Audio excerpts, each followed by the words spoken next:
Hello, hi friends, hi my students. What's up? Assalamu alaikum everyone. Now we are going to learning past perfect tense. Okay, come on. तो आज हम एक नया lesson पढ़ने जा रहे हैं, स्पीकिंग का एक नया लेसन, लर्निंग का एक नया लेसन। तो सबसे पहले कल भी आपका ज़बरदस्त फीडबैक और कमेंट्स के हवाले से आपका फिर शुक्रिया अदा करता चलूँ मैं, क्योंकि इंडियन दोस्त जितने भी हैं ज़बरदस्त फीडबैक दे रहे हैं, कमेंट्स दे रहे हैं। आप लोगों की मोहब्बत और शुक्रगुजार हूँ मैं। और बाकी भी बांग्लादेश, इंडिया, पाकिस्तान, अफ़गानिस्तान, ईरान और यूनाइटेड स्टेट्स, सऊदी अरेबिया से भी काफ़ी सारे सब्सक्राइबर हैं और डेली बेसिस पे मज़ीद सब्सक्राइबर बढ़ते जा रहे हैं। आप लोगों की मोहब्बत और खलूस का बहुत मशकूर हूँ मैं कि आप लोग मुझे इतना अप्रिशिएट करते हैं, आप लोग मेरे एक्सेंट को पसंद करते हैं, मेरे लेक्चर को, मेरे पढ़ाने का तरीका को आप लोग इतना पसंद करते हैं। तो मैं आप लोगों का इसलिए शुक्रिया अदा करना नहीं भूलता। मैं आप दोस्तों के प्यार और खलूस का मशकूर हूँ और ममनून हूँ। हालांकि यहाँ पर जो भी सेंटेंस मैं पढ़ाता हूँ और भी बहुत सारे लोग इस तरीके से सेंटेंसेस पढ़ा रहे हैं। मैं जिस तरीके से लेक्चर देता हूँ इस तरीके से यूट्यूब पे बहुत सारे लोग लेक्चर दे रहे हैं, या फिर मैं जिस तरीके से आपको एक्सेंट, अमेरिकन एक्सेंट सिखा रहा हूँ, इसी तरीके से यूट्यूब पे बहुत सारे लोग इस एक्सेंट को सिखाने की कोशिश कर रहे हैं। तो इसी वजह से आप लोगों की मोहब्बत और प्यार और खलूस है कि आप लोगों ने मुझे पसंद किया, मेरे एक्सेंट को पसंद किया, या मेरे तरीक़ेकार को, या मेरे स्ट्रक्चर को, पढ़ाने के स्ट्रक्चर को पसंद किया। इसलिए मैं आप दोस्तों का शुक्रिया अदा करता हूँ। जी बिल्कुल। तो आज हम पढ़ने जा रहे हैं पास्ट परफेक्ट टेंस, क्योंकि इससे पहले हम कर चुके हैं प्रेजेंट इंडेफिनेट को, पास्ट इंडेफिनेट को और फ्यूचर इंडेफिनेट को।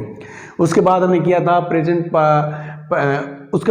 था प्रेजेंट कंटिन्यूअस को, फिर पास्ट कंटिन्यूअस को, फिर फ्यूचर कंटिन्यूअस को। और पिछला लेक्चर जो हमारा गुजरा है वो था प्रेजेंट परफेक्ट टेंस, और अब मैं इसको करने जा रहा हूँ पास्ट परफेक्ट को। मैं एक तरतीब से चल रहा हूँ कि प्रेजेंट परफेक्ट में क्या हुआ, जैसा कि प्रेजेंट इंडेफिनेट में क्या हुआ, तो सेम पास्ट इंडेफिनेट में क्या हुआ, फिर सेम परफेक्ट इंडेफिनेट में क्या हुआ। तो मैं हर एक टेंस को एक तरतीब के साथ चल रहा हूँ ताकि आपको साथ साथ डिफरेंट का पता चलता रहे कि इनके दरमियान क्या डिफरेंसेस हैं। अगर मैं आपको पूरा एक प्रेजेंट टेंस पढ़ा देता हूँ और उसके बाद फिर पास्ट टेंस पूरा पढ़ा देता हूँ तो वहाँ पे आपको अंदाज़ा नहीं होगा, वो चीज़ें फिर मिक्सअप हो जाती हैं। तो इसलिए मैं आपको स्टेप बाय स्टेप हर टेंस का इंडेफिनेट करवाया, फिर कंटिन्यूअस करवाया, अब परफेक्ट करवा रहा हूँ और इसके बाद परफेक्ट कंटिन्यूअस करवाऊँगा। तो उसमें आपको कम से कम ये भी अंदाज़ा होता जाता है, जैसे प्रेजेंट इंडेफिनेट में फर्स्ट वर्ब है, पास्ट इंडेफिनेट में सेकंड वर्ब है और फ्यूचर इंडेफिनेट में विल यूज़ होता है। तो इसीलिए मैं आपको एक तरतीब और एक स्टेप बाय स्टेप सिस्टम से आपको आगे बढ़ाता जा रहा हूँ। कल वाला लेक्चर हमने किया था प्रेजेंट परफेक्ट का, कल और परसों 2-3 लेक्चर गुजरे हैं प्रेजेंट परफेक्ट के, क्योंकि प्रेजेंट परफेक्ट में अफर्मेटिव सेंटेंसेस या सिंपल सेंटेंसेस किए गए थे, फिर नेगेटिव, फिर इंट्रोगेटिव, फिर इंट्रोगेटिव नेगेटिव। इसी तरीके से आज हम सिंपल सेंटेंसेस करने जा रहे हैं। इसके बाद हम इसके नेगेटिव करेंगे, इसके बाद इंट्रोगेटिव करेंगे, फिर इसके बाद इंट्रोगेटिव नेगेटिव करेंगे, फिर फ्यूचर परफेक्ट की तरफ बढ़ेंगे हम। तो आइए पास्ट परफेक्ट टेंस का स्ट्रक्चर क्या है या इसकी उर्दू में अलामत क्या होती है, जैसे कि मैं आपको साथ साथ बताता जा रहा हूँ कि इसकी उर्दू में अलामत होती है जैसे प्रेजेंट परफेक्ट में था कि वो काम कर चुका है, मैं काम कर चुका हूँ, आप काम कर चुके हैं। तो इसमें चुका के बाद था थी लगेगा, चुका था, चुकी थी, चुके थे, तो ये पास्ट परफेक्ट हो गया। इसका स्ट्रक्चर क्या है कि सबसे पहले सब्जेक्ट लगाएंगे आप, उसके बाद हेड लगेगा, थर्ड फॉर्म चूँकि हमने लगानी होती है तो इसलिए यहाँ पे हेड लगेगा और फिर थर्ड वर्ब लगेगा, फिर ऑब्जेक्ट लगेगा। आपका हेल्पिंग वर्ब भी थर्ड फॉर्म है और आपका वर्ब भी थर्ड फॉर्म होगा जो आपका रियल वर्ब है। उसके बाद आपका लगेगा ऑब्जेक्ट। उसके बाद यहाँ पे मैंने लिखा है ऑल नाउन और pronoun are prefixed with head, यानी कि आपके जितने भी नाउन हैं या फिर जितने भी प्रोनाउन हैं, प्रोनाउन हमारे 3 किस्म के हैं, फर्स्ट पर्सन, सेकंड पर्सन और थर्ड पर्सन। उसमें प्लूरल भी हैं और सिंगुलर भी हैं। तो पास्ट परफेक्ट में हमारे सब नाउन चाहे वो सिंगुलर हैं चाहे वो प्लूरल हैं, और हमारे सब प्रोनाउन चाहे वो सिंगुलर हैं या प्लूरल हैं, तो उनके साथ क्या लगेगा, हैड ही लगेगा।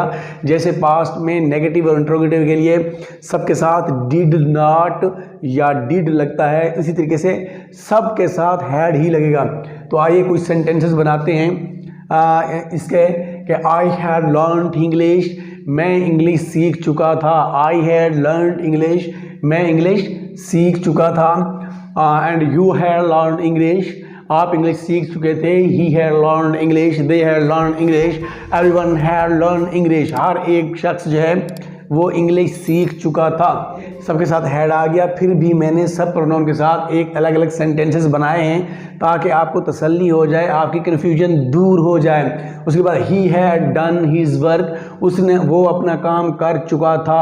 I had done my work, you had done your work, आप अपना काम कर चुके थे। इसके बाद you had started a new job, जैसे कि आपको कोई बंदा कहता है कि यार आपको मैं कहीं जॉब पर लगाना चाहता हूँ, और आप कहते हैं कि जी मेरी तो जॉब हो गई है, तो you had started a new job, आप एक नई जॉब स्टार्ट कर चुके थे। जब मैं आपको एक जॉब की ऑफ़र करने के लिए आया था तो उस वक्त आप एक नई जॉब स्टार्ट कर चुके थे। जी बिल्कुल। और उसके बाद क्या है, दे had bought a gift for me, they had bought a gift for हर। अगर थर्ड पर्सन के बारे में हम कहाँ बात करते हैं, अपनी फैंसी के बारे में हम बात कर लेते हैं, अपनी किसी दोस्त, बहन या किसी टीचर या किसी भी फीमेल के बारे में हम जब बात करते हैं तो हम कहते हैं they had bought a gift for her, कि they had bought a gift for her, वो लोग या वो स्टूडेंट्स जो हैं वो उसके लिए गिफ्ट खरीद चुके थे।